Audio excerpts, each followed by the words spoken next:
Hello students, आज हम जो विश्व का प्रादेशिक भूगोल की बात कर रहे थे बीए अंतिम वर्ष की, जिसमें हमने पिछले क्लासों में जो आगे बढ़ाया है उस टॉपिक को हमने बढ़ाया था कि विश्व के भूगोल में प्रदेश शब्द का प्रयोग, उसी के साथ साथ जो हमारा प्रथम खंड था यूरेशिया, जिसको स्थल खंड के नाम से हम जानते थे, उस यूरोप और एशिया का हम जो प्रादेशिक अध्ययन कर रहे हैं उस प्रादेशिक अध्ययन की तो सामान्य चर्चा की आज इस क्लास में हम बात करने जा रहे हैं। कल हमने जो बात की थी वो एशिया महाद्वीप का सामान्य भौगोलिक परिचय यानी ज्योग्राफिकल जनरल इंट्रो की बात की थी। आज हम उसी फर्स्ट खंड का जो टॉपिक है एशिया महाद्वीप के उच्चावच या स्थलाकृतिक प्रदेश, आज हम उस टॉपिक की बात करने जा रहे हैं। एशिया के उच्चावचों की हम बात कर रहे हैं।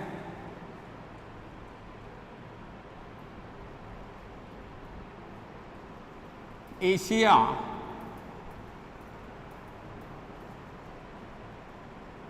उच्चावच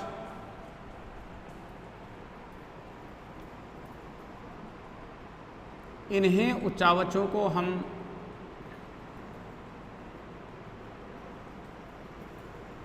स्थलाकृतिक विभाग भी कहते हैं, यानी रिलीफ, या इसी को ही हम फिजियोलॉजिकल डिविजन्स भी कह सकते हैं। यानी ये एशिया का टेराइन पैटर्न है।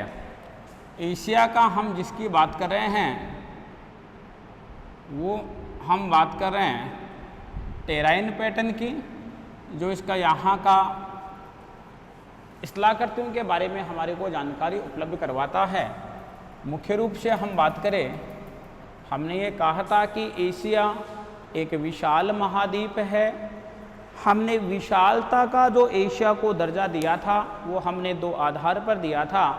एक हमारे पास में आधार था जनसंख्या और दूसरा आधार था क्षेत्रफल, जिसके आधार पर हमने एशिया को संसार के मानचित्र में विशालता का दर्जा प्रदान किया था। इसी प्रकार से हम कहें कि एशिया अपने विशालता के साथ साथ जो एशिया का धरातल है, जो एशिया में रिलीफ हैं, जिन रिलीफ की हम बात कर रहे हैं, जिस रिलीफ की हम बात करने जा रहे हैं, जिस रिलीफ की हम बात कर रहे हैं, यदि उस रिलीफ की हम बात करें कि एशिया में जो रिलीफ हैं उस रिलीफ की हम बात करें कि क्या वहाँ का मुद्दा है, क्या इस टेराइन पैटर्न और रिलीफ के बारे में कितने भागों में हम एशिया को बांट सकते हैं। इस चर्चा में हम बात करें कि एशिया महाद्वीप पर एशिया की विशालता का प्रभाव मुख्य रूप से पड़ता है। यानी एशिया महाद्वीप की जो विशालता है ना, वो विशालता भी यहाँ के धरातल को प्रभावित करती है। कैसे करती है आप देखिए, एशिया महाद्वीप की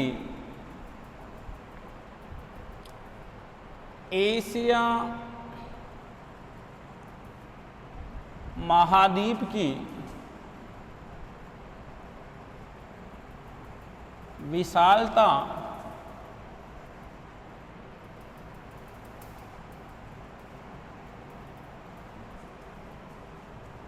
एशिया के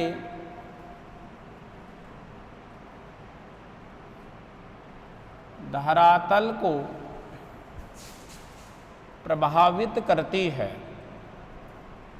यानी एशिया महाद्वीप की जो विशालता है वह विशालता यानी इस यहाँ की जो धरातलीय स्वरूप है उसको प्रभावित करती है। अर्थात हम ऐसे कह सकते हैं, हम इसी का यदि हम इस विशालता का अर्थ निकालें तो हम ये कह सकते हैं कि जो एशिया महाद्वीप है, जो एशिया महाद्वीप है, उस एशिया महाद्वीप की हम बात करें तो यह है विशाल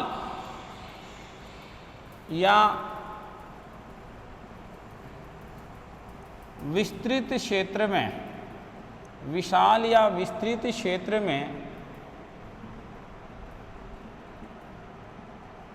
फैला हुआ है। यह विशाल या विस्तृत क्षेत्र में फैला हुआ है।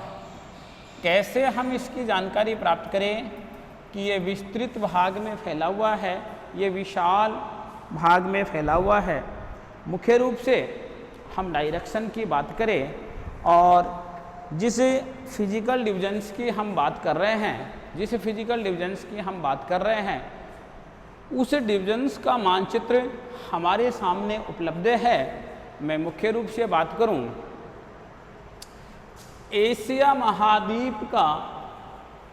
महाद्वीप का मुख्य रूप से जो पूर्वी भाग है, उस पूर्वी भाग में प्रशांत महासागर स्थित है। अर्थात मैं पूरब की बात करूं, यदि मैं पूरब की बात करूं तो एशिया महाद्वीप के पूर्व में प्रशांत महासागर है।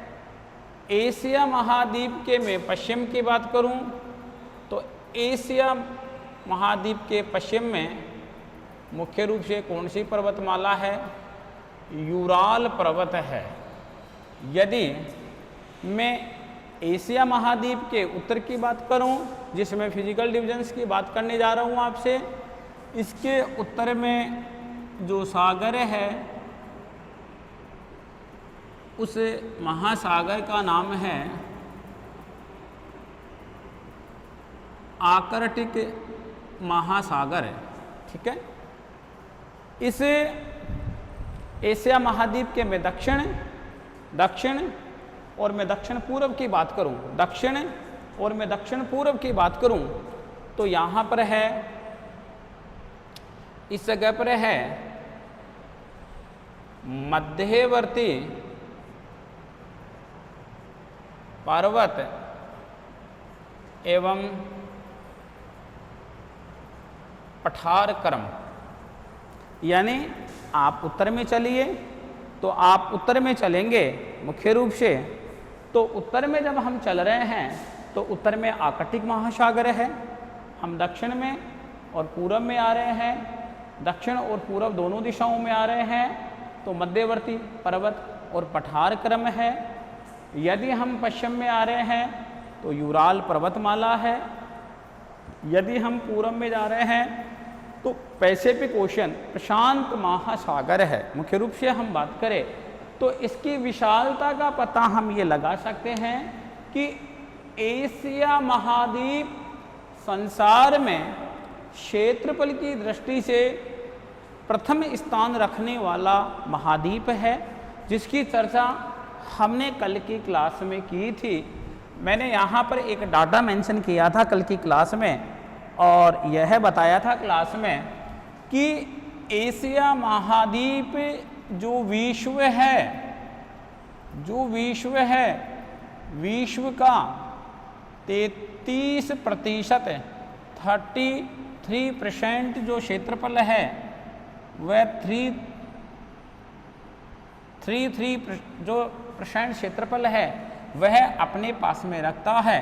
तो विश्व का ऐसा दूसरा महाद्वीप नहीं है जो एशिया महाद्वीप जितना अपने क्षेत्रफल को कायम रखता है। एशिया महाद्वीप की विशालता की हम अगली बात करते हैं कि एशिया महाद्वीप विशाल किस आधार पर है, तो अगली विशालता की बात करता हूँ। एशिया महाद्वीप का जो धरातलीय स्वरूप है, एशिया महाद्वीप का जो धरातलीय स्वरूप यानी जो संरचना है, जो धरातलीय संरचना है, वह प्राचीनतम चट्टानों से नवीनतम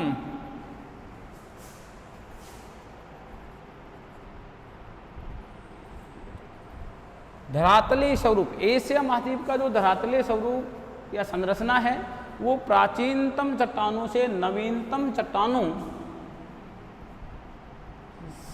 से निर्मित है, तो हम ये कह सकते हैं कि एशिया महाद्वीप धरातलीय स्वरूप के आधार पर यानी प्राचीनतम विशेषता भी रखता है तो नवीनतम विशेषता भी रखता है।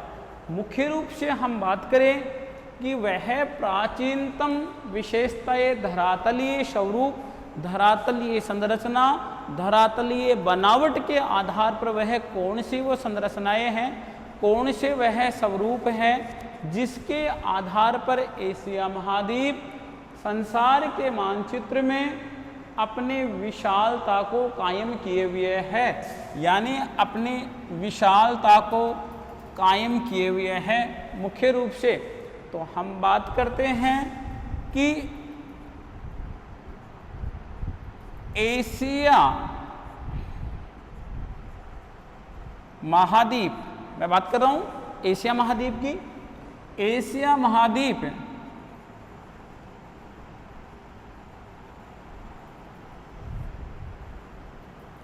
एशिया महाद्वीप की धरातलीय संरचना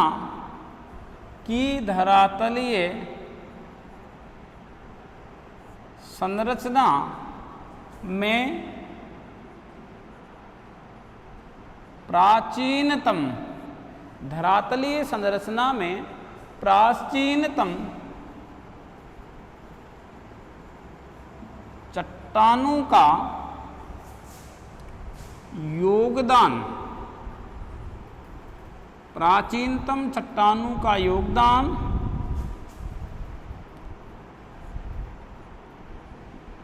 इस प्रकार है। किस प्रकार? मैंने कहा कि एशिया महाद्वीप का धरातल दोनों प्रकार की चट्टानों की ही विशेषताओं को कायम किए हुए है। पहला मेरे पास में बिंदु आता है प्राचीनतम चट्टानों से निर्मित धरातल, और दूसरा बिंदु आता है नवीनतम चट्टानों से निर्मित धरातल। तो मैं आपसे विस्तृत चर्चा कर रहा हूँ किसकी? एशिया महाद्वीप की धरातलीय संरचना में कौन से वह धरातलीय स्वरूप स्ट्रक्चर तैयार हुआ, वह रिलीफ या टेराइन प्राप्त हुआ, या वह उच्चावच बना जो प्राचीनतम चट्टानों में अपना महत्वपूर्ण योगदान साबित करता है, या उदाहरण के तौर पर आज संसार के मानचित्र पर पेश है। मैं बात करूं उसकी, यहाँ पर एक तो हमारे पास में उदाहरण आता है अंगारा लैंड का, एक तो उदाहरण आया अंगारा लैंड का, और दूसरा हमारे पास में आता है अरब का पठार। देखिए ये दोनों उदाहरणों की बात करता हूँ मैं कि जिस समय हमारी पृथ्वी दो ही रूपों में विद्यमान थी, पृथ्वी पर एक स्थलखंड था तो एक जलीय भाग था। उस स्थलखंड को मुख्य रूप से बात करें पेंजिया के नाम से संबोधित किया जाता था, तथा उस जलीय भाग को पेंथालासा के नाम से संबोधित किया जाता था। किसी समय हमारी पृथ्वी तप्त और गर्म अवस्था में थी, धीरे धीरे पृथ्वी का ऊपरी भाग सिकुड़न की अवस्था में, समय बीतने के बाद में सिकुड़न की अवस्था में आया।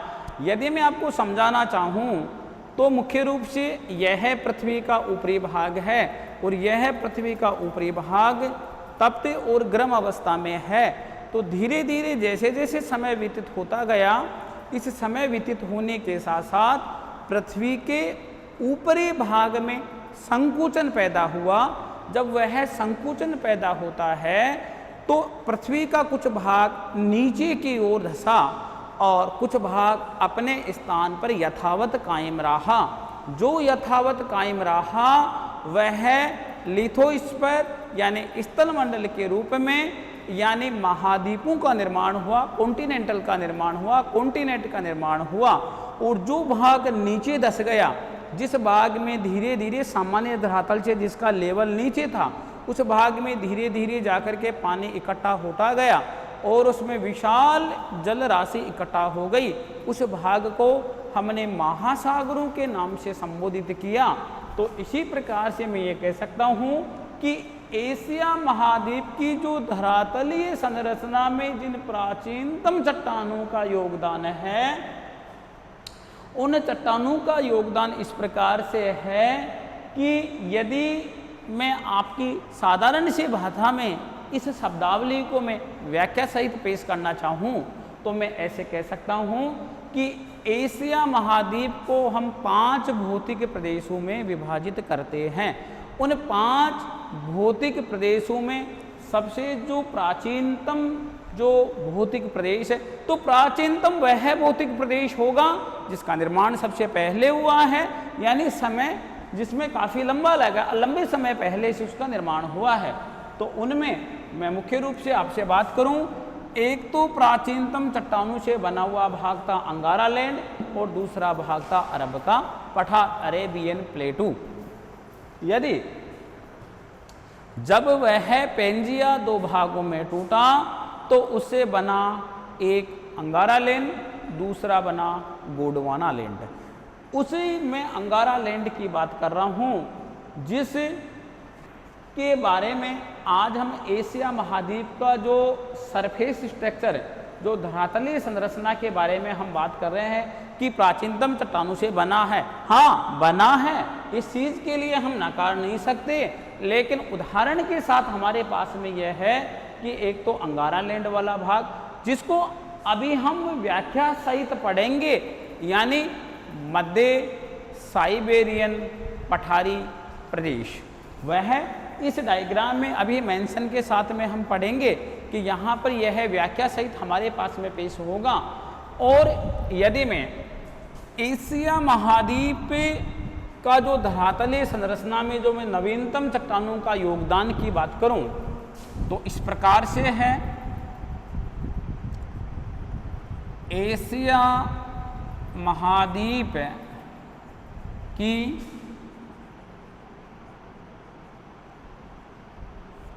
धरातलीय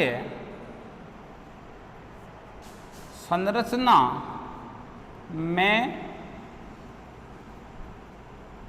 नवीनतम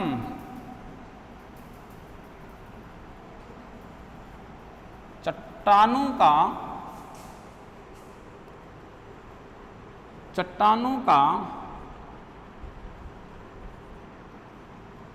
योगदान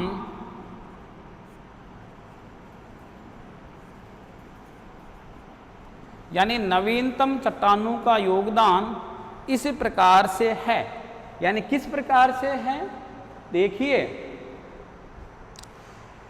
नदियों के द्वारा प्रतिवर्ष जो मिट्टियां लाई जाती हैं वह जलोढ़ मिट्टी होती है, नवीन कांप मिट्टी होती है। उस नवीन कांप मिट्टी और जलोढ़ मिट्टी को यदि मैं उसकी गुणवत्ता के आधार पर, तो मिट्टियों की गुणवत्ता को कैसे निर्धारित करें, मिट्टियों की गुणवत्ता को हम निर्धारित उसके उपजाऊपन के आधार पर करते हैं कि जो मिट्टी जितनी ज़्यादा उपजाऊ होती है वह मिट्टी फसल के लिए उतनी ही उपयुक्त होती है। तो मैं मुख्य रूप से ये कह सकता हूँ कि इससे जो बनने वाले जो संरचनाएं हैं, एशिया महाद्वीप की जो फिजिकल संरचनाएं हैं वो किस प्रकार से बनी हैं। सबसे पहली नवीनतम जो संरचना बनी वह नवीनतम संरचना इस प्रकार है। दजला फरात का मैदान। अगला है हमारा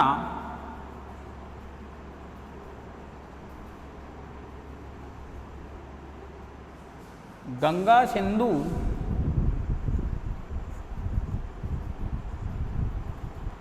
का मैदान।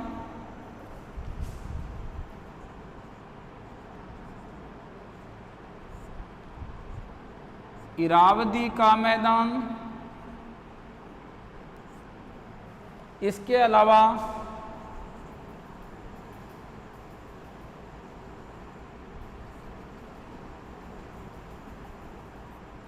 हांग हो का मैदान। देखिए, नदियाँ, यदि मैं नदियों की बात करूं, नदियाँ प्रतिवर्ष अपने साथ अवसाद को लेकर के चलती हैं। यानी नदियाँ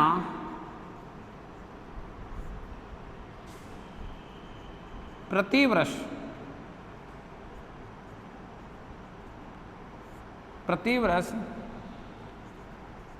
वर्षा काल में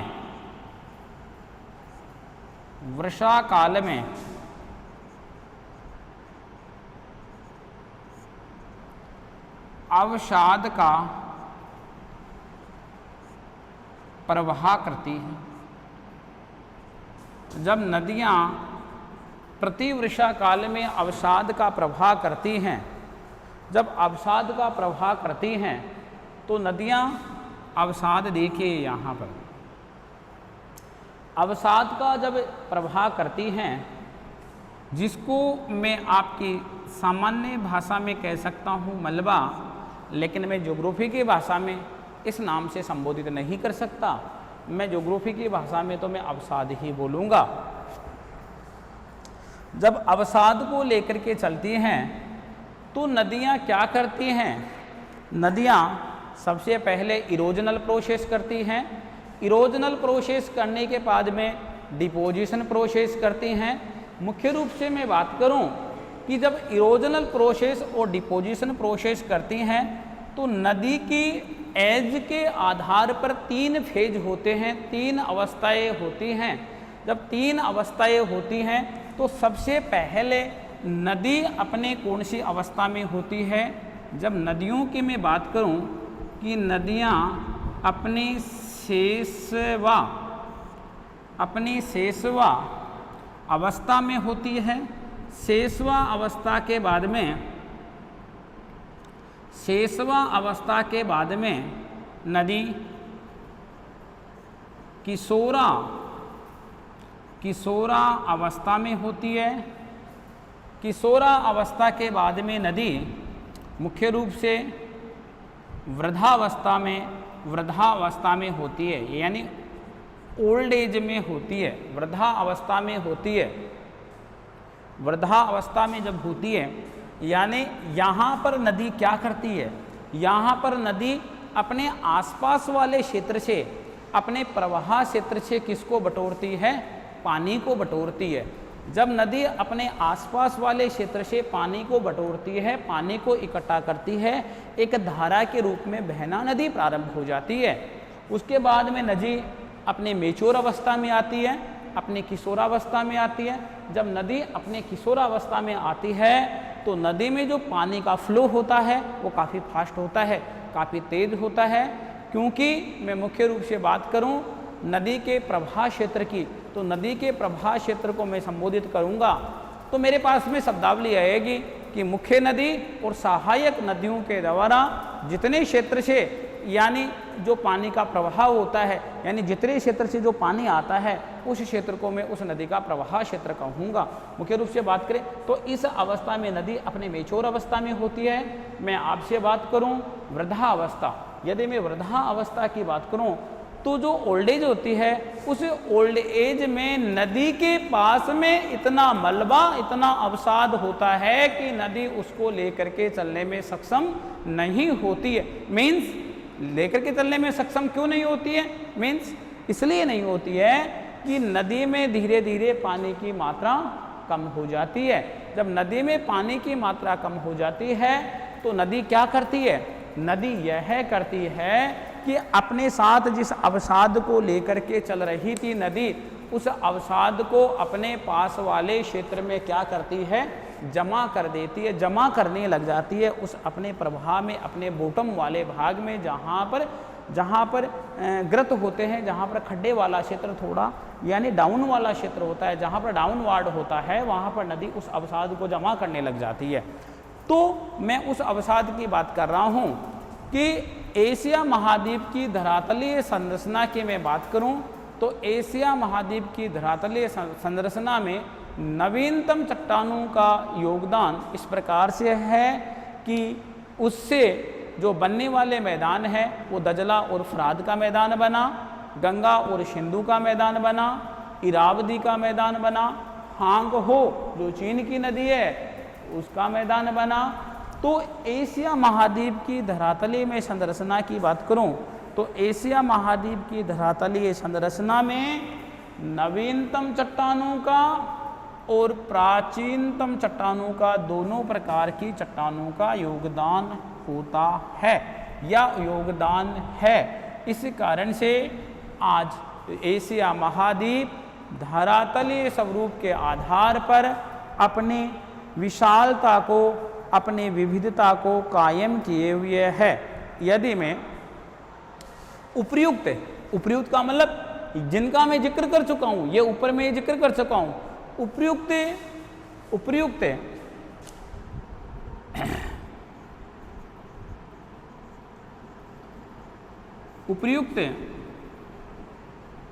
भौगोलिक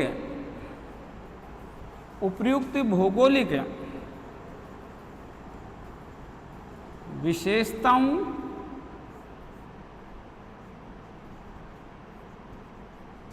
विविधताओं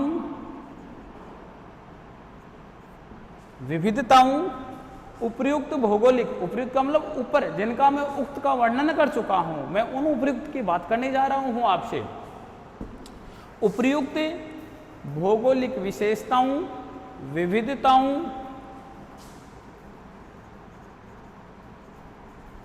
व उच्चावचों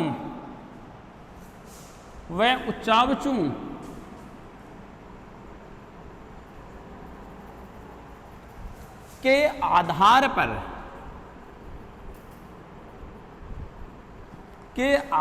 पर एशिया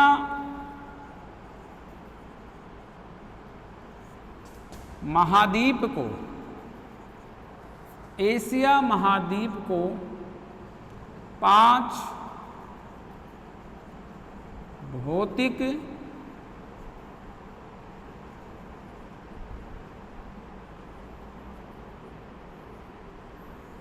स्थलाकृतिक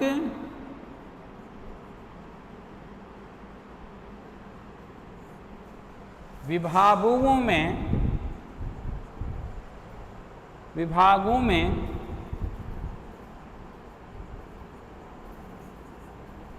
विभाजित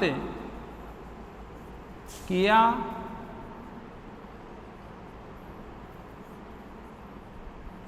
जा सकता है। देखिए, आप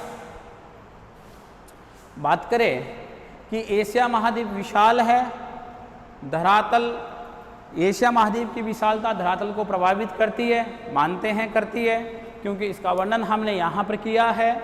एशिया महाद्वीप विस्तृत क्षेत्र में फैला हुआ है। ये डाटा मैंने आपके सामने मेंशन कर रखा है कि संपूर्ण विश्व के 33% अकेले भाग पर जो विस्तार है क्षेत्रफल का, वो कौन से महाद्वीप का है?